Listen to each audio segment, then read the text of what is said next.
A través del tiempo, el hombre se ha esforzado por explicar su propia existencia. Y durante siglos, esta búsqueda ha conducido a una respuesta: Dios. Los avances científicos del último siglo han planteado preguntas sobre la existencia de un ser supremo. Pero ahora, la fe y la ciencia se juntan para tratar de responder la mayor de nuestras preguntas. ¿Existe Dios? Algunos buscan en el comienzo del universo, otros en los desiertos de África y el Medio Oriente. Pero una de las pruebas de Dios más asombrosas no está en un templo o santuario. ¿Y si estuviera en cada uno de nosotros?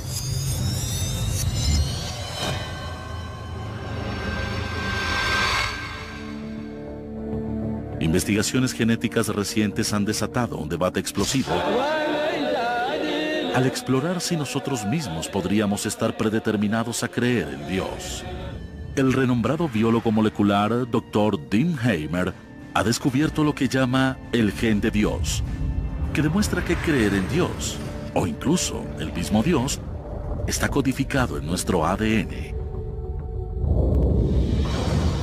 Los científicos han intentado desmentir a Dios durante mucho tiempo. No han tenido éxito y no hay indicios de que lo logren en el futuro.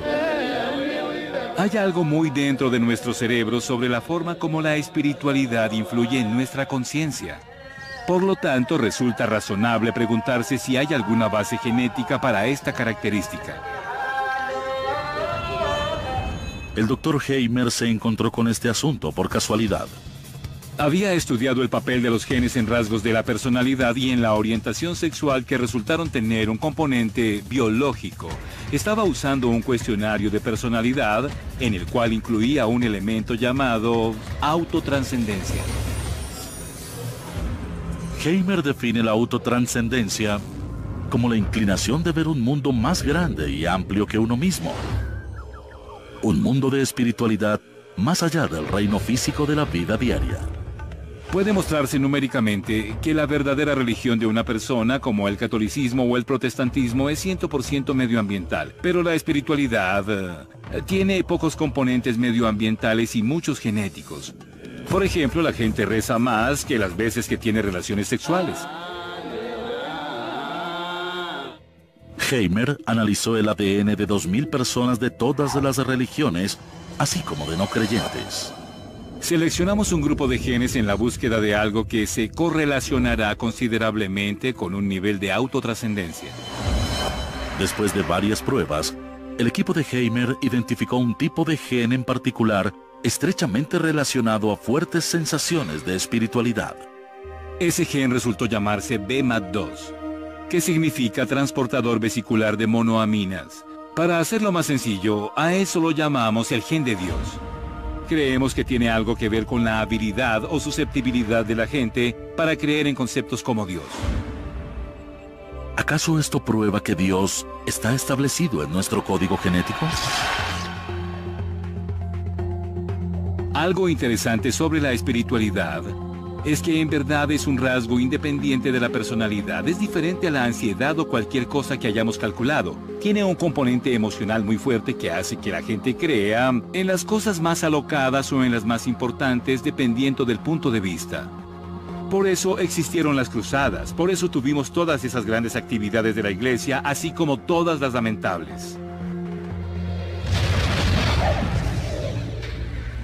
Hamer dice que el gen de Dios actúa como una droga, sumergiendo el cerebro humano en neurotransmisores llamados monoaminas, que regulan el humor y la percepción.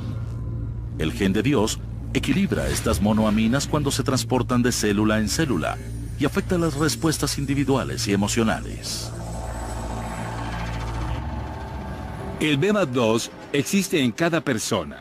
Son como los genes del color del cabello, dependiendo exactamente del alelo del gen y de la combinación que tenemos. Eso determina si tu cabello es rubio o castaño, o si tienes una escala de autotrascendencia mayor o menor. Mientras más fuerte sea el alelo o la versión del gen BMAT2 que una persona tiene, mayor será la posibilidad de que sientan la presencia de Dios. Durante su investigación, el equipo de Hamer detectó otro fenómeno: Los efectos de una forma poderosa del gen de Dios puede a veces ser aumentada o replicada por drogas alucinógenas. Si observamos algunas drogas alucinógenas como la psilocibina o el LSD, vemos que son análogos de la serotonina. Parecen serotonina pero engañan al cerebro.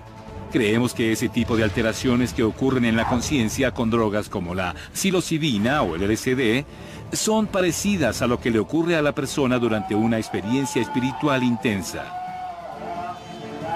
Bien sea Jesús atravesando el desierto o Buda sentado bajo su árbol, de repente todo parece ser un poco diferente.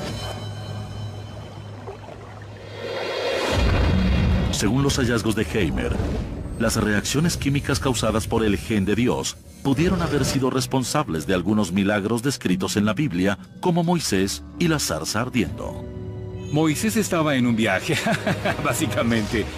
Puede que haya estado en un viaje porque Dios le estaba hablando desde una zarza ardiendo, o quizás estaba en un viaje porque se comió un hongo venenoso con su sopa ese día. No hay manera de saberlo, pero lo que sí sé es que sus experiencias quizás involucraban cambios en los niveles de monoamina en su cerebro. No digo esto para comparar las experiencias religiosas con las drogas, sino que ambos hechos actúan en los mismos senderos del cerebro. Si se tiene la versión del gen de Dios que lo hace a uno más espiritual, es contar con una diminuta o muy pequeña porción de psilocibina para toda la vida. Y hace el cerebro un poco más susceptible a este tipo de ideas. Si eres creyente, podrías decir que esto prueba que Dios nos hizo para que podamos entenderlo y demuestra su existencia. Si se es un incrédulo, podrías decir que esto demuestra que el cerebro crea a Dios, que todo es químico y que Dios no existe. Pero si no es ahí donde se conecta el hombre con Dios, ¿por qué se desarrollaría algo como el gen de Dios? Algunos biólogos teorizan que en las antiguas sociedades humanas, donde miembros de la misma tribu adoraban uno o varios dioses comunes, un gen de Dios más funcional los hizo trabajar en equipo y protegerse los unos a los otros. En ambientes sociales cooperativos, un gen de Dios más fuerte habría sido una ventaja evolutiva. Pero los científicos también revelan una ventaja física en la espiritualidad. Hay mucha información hoy día que muestra que la gente que es espiritual y religiosa tiende a vivir más tiempo, a recuperarse de enfermedades más rápidamente. Hay muchas posibilidades de cómo genes como estos pudieron sobrevivir a la más reciente evolución. La causa de estos beneficios aún está por determinarse, pero el efecto es un área donde la ciencia y la fe trabajan juntas para alcanzar grandes adelantos. Es una relación que Heimer ha observado de cerca. La ciencia y la fe han estado en guerra durante mucho tiempo. Y hasta ahora, cada vez que se realiza una prueba, la ciencia resulta tener la razón. Sí, la Tierra no es el centro del universo, gira alrededor del Sol. Sí, la evolución en verdad ocurrió. Estamos relacionados a otros animales. No somos una especie única que fue colocada aquí. Donde la religión ha tenido razón y la ciencia ha fallado es en que la ciencia no se comunica con las necesidades emocionales de la gente. La ciencia no cambia la conciencia de la gente de la forma como lo hace la religión.